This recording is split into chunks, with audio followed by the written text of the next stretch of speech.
یا اللہ میں نے تو اپنے بچے کو اور بیگم کو تیرے اس وادی میں جس میں نہ گھاس ہے، نہ تنکا ہے، نہ درخت ہے، نہ پانی ہے، نہ انسان ہے، غیر ذی زرع، میں نے وہاں چھوڑ دیا ہے، تو جان اور یہ تیرے بندے ہیں اور یہ جانے، اور واپس چلے گئے۔ ستارے بھی جھانک جھانک کے دیکھتے ہوں گے کہ یہ بی بی یہاں کیا کر رہی۔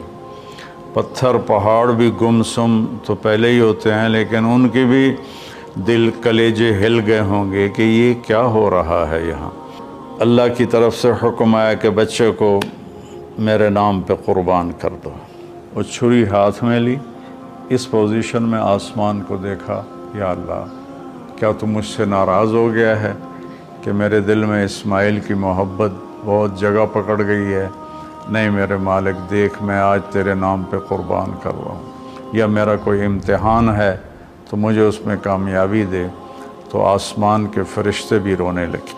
اور یہ اس واقعے میں کوئی بچہ ذبح نہیں ہونا تھا، اور یہ بچے کو جدا کرنا کوئی اللہ کی مجبوری نہیں تھی، ایک انسانیت کو پیغام دینا تھا کہ اللہ جو کہے اس کو پورا کر دو، یہی تمہاری کامیابی۔ اصل مقصد قربانی کا، ہم جانور قربانی کا کرتے ہیں کہ ہم اپنے حرام جذبات پہ چھری چلاتے، یا اللہ تیری مانیں گے، تیرے نبی کی مانیں گے، اور اس کے خلاف جو چیز آئے گی یا اللہ ہم اس سے بچ کے چلیں گے۔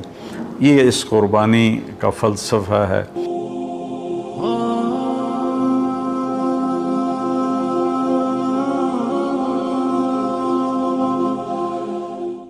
السلام علیکم ورحمۃ اللہ وبرکاتہ۔ بسم اللہ الرحمن الرحیم، والصلاة والسلام علی رسولہ الکریم وعلی آلہ وصحبہ اجمعین۔ اللہ تعالیٰ نے ہمیں یہ زندگی دی ہے ایک امتحان کے لیے، اور بہت مختصر امتحان ہے، چند دہائیوں میں زندگی کا اختتام ہو جاتا ہے، پھر ہم ایک ہمیشہ کی زندگی میں داخل ہو جاتے ہیں جہاں کا دار و مدار ہمارے اعمال پر ہے۔ اگر اچھے اعمال ہیں تو بہت خوبصورت زندگی کی ابتدا ہوگی، پھر انتہا نہ ہوگی۔ اگر اللہ کو ناراض کر کے کوئی مر گیا تو بہت خوفناک انجام ہوگا۔ اس بات کو سمجھانے کے لیے اللہ نے 1.25 لاکھ نبیوں کو بھیجا، اور ایک ہی اللہ تبارک و تعالیٰ کی ہم سے ایک ڈیمانڈ ہے، مطالبہ ہے، عبدی انت ترید و انا ارید ولا یکون الا ما ارید۔ میرے بندے، ایک تو ارادہ کرتا ہے، ایک تیرا رب ارادہ کرتا ہے، ہوتا وہ ہے جو تیرا رب چاہتا ہے۔ تو ایک ڈیل کر مجھ سے، فَإِن سَلَّمْتَ لِي فِي مَا أُرِيدُ كَفَيْتُكَ فِي مَا تُرِيدُ۔ تو میری مان لے دنیا میں، پھر میں ہمیشہ کے لیے تیری چاہت کو پورا کر دوں گا۔ وَإِن لَمْ تُسَلِّمْ لِي فِي مَا أُرِيدُ أَتْعَبْتُكَ فِي مَا تُرِيدُ وَلَا يَكُونُ إِلَّا مَا أُرِيدُ۔ اور اگر تو نے وہ میرا چاہا پورا نہ کیا تو میں تجھے تیری چاہتوں میں تھکا دوں گا، اور ہوگا وہی جو تیرا رب چاہے گا۔ اس مختصر زندگی کو اللہ کی اطاعت میں گزار دیں، جو وہ چاہتا ہے وہ کر دیں، جس سے روکتا ہے اس کو چھوڑ دیں۔ ابراہیم علیہ السلام کی قربانی اسی سبق کو دہرایا گیا ہے، اور اس میں ہمیں یہی سبق دیا گیا ہے کہ اللہ جو مانگے وہ دے دیا جائے۔ آپ اس سے اندازہ لگائیں کہ ابراہیم علیہ السلام رب ہب لی من الصالحین دعا مانگتے مانگتے بوڑھے ہو گئے، اور تقریباً کچھ 84 یا 86 سال کی عمر میں اللہ نے حضرت ہاجرہ کے پیٹ سے اللہ تعالیٰ نے ان کو بیٹا دیا، جس کا نام انہوں نے اسماعیل رکھا۔ اور حضرت ابراہیم علیہ السلام کا مقام فلسطین ہے، وہاں آپ رہتے تھے۔ فلسطین اور مکہ تو اس وقت آباد ہی نہیں تھا، کالے پہاڑ تھے، نہ پانی، نہ سایہ، نہ درخت، نہ راستہ۔ تو اللہ کی قدرت ہے کہ یہ بچہ پہلی بیوی سے پیدا نہیں ہوا، جو تقریباً آپ کی، اگر حضرت ابراہیم علیہ السلام 84 کے تھے تو وہ 80 کی تھیں، اس سے بیٹا نہیں دیا، اس سے بیٹا بعد میں دیا۔ اور نوجوان بیوی 20-22 سال کی حضرت ہاجرہ شاہ مصر کی بیٹی، اس کے ساتھ اس سے اللہ نے بیٹا دیا۔ تو بڑھاپے کی اولاد تو دل کو پکڑ لیتی ہے، تو ابراہیم علیہ السلام کو ان سے بہت پیار، بہت محبت۔ ایک دم اللہ تعالیٰ کا حکم آیا کہ اس کو یہاں سے اپنی نظروں سے دور کر دو۔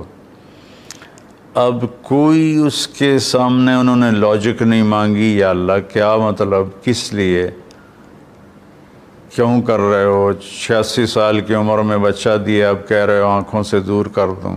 کہ جی میرے رب، کدھر لے جاؤں؟ کہا جبریل آئے گا، تمہیں راستہ بتائے گا اور تم اس کے پیچھے پیچھے چلو گے۔ تو جبریل انسانی شکل میں ایک اونٹنی پہ سوار، دنیا معجزات کی نہیں ہے ورنہ یوں پکڑ کے وہاں پہنچا دیتے، اونٹنی پہ سوار ابراہیم علیہ السلام اور حضرت سارہ اور اسماعیل، یہ دوسری اونٹنی پر سوار، اور یہ کوئی 1500 کلومیٹر کا سفر طے کرتے کرتے کرتے، کالے پہاڑ، کالی راتیں اور صحرا اور دشت و بیاباں اور کہاں کہاں سے گزار کر جب مکہ پہنچے، جہاں 4 پہاڑ تھے ایسے، ایک صفا، ایک مروہ، ایک جبل ابی قبیس، ایک کو جبل ہندی کہتے تھے، وہ تو مٹا دیا ہے سارا۔ ان 4 پہاڑوں میں ایک نشیب تھا، ایک گہری جگہ تھی۔ تو جب وہاں اترے تو سبحان اللہ، جبریل کہنے لگے یہاں اپنی بیگم اور بچے کو اتار دیں اور واپس چلے جائیں۔ تو جب ابراہیم علیہ السلام کو آگ میں ڈالا گیا تھا تو انہوں نے کچھ بھی نہیں کہا تھا، حسبی اللہ و نعم الوکیل، یہ پڑھتے ہوئے جا کر آگ میں کود گئے تھے۔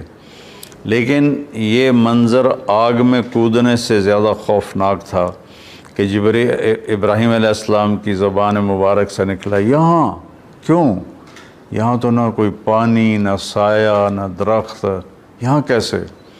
تو جبریل نے عرض کیا کہ آپ کے رب کی منشا ہے کہ یہ اس کو یہیں چھوڑ دیا جائے، اس بچے کی نسل سے آخری نبی پیدا ہوں گے، یہاں یہ اللہ کا گھر بنائیں گے۔ تو جبریل تو 3 دن وہاں، جبریل تو چلے گئے، ابراہیم علیہ السلام نے وہاں ان کے لیے کوئی تھوڑا چھپر وغیرہ یا بنایا یا نہ بنایا، یا کسی کیکر کے نیچے، واللہ عالم، تاریخ خاموش ہے۔ اور وہ وہاں ان کو چھوڑا اور واپس ہو لیے۔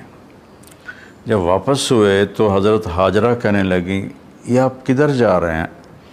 اور حکم تھا جواب نہیں دینا، وہ خاموش۔ تو حضرت ہاجرہ بچے کو گود میں لیا ہوا ساتھ ساتھ چل رہی ہیں، وہ اونٹنے کی رسی پکڑ کے پیدل وہ بھی چل رہے ہیں۔ 3 میل تک وہ ساتھ ساتھ چلتی رہیں اور یہی پوچھتی رہیں کہ آپ ہمیں کیوں چھوڑ کے جا رہے ہیں، کہاں چھوڑ کے جا رہے ہیں؟